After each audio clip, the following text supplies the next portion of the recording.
Last January 25, we celebrated the feast of the conversion of St. Paul, a feast that invited us to imitate him in his story of conversion.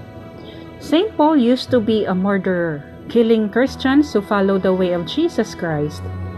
By his order, St. Stephen was stoned to death, and he persecuted the followers of Christ, dragged men and women out because he strongly believed that there is only one religion, Judaism. One day, while on his way to Damascus to persecute the Christians, Jesus showed himself to him, and that was the beginning of his conversion.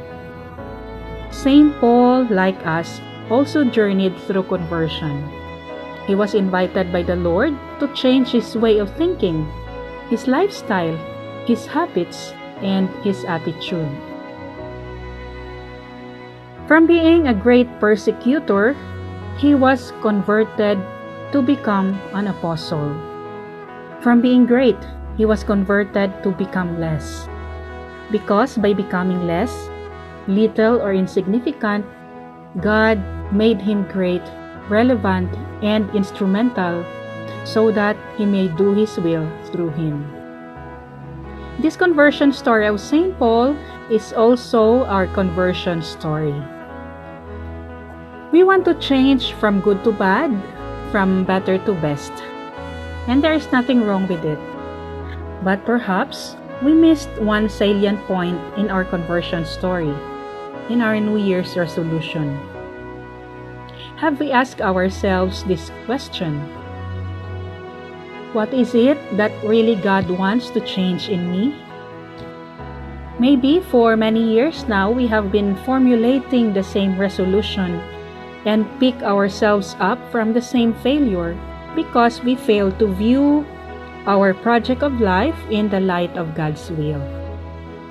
Therefore, the invitation for us in order to proceed with our resolution is to step back and dialogue with God what truly matters to him.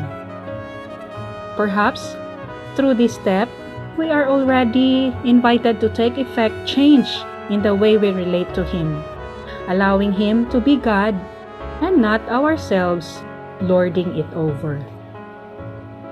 When we live according to God's will and ways, we are already beginning to change ourselves. We are on the journey to conversion. This then is the invitation that is offered to us. We ask St. Paul to guide us, and we ask him to imitate him so that our true conversion might be real in the eyes of God and will be significant in our journey as Christians. Shall we take the challenge?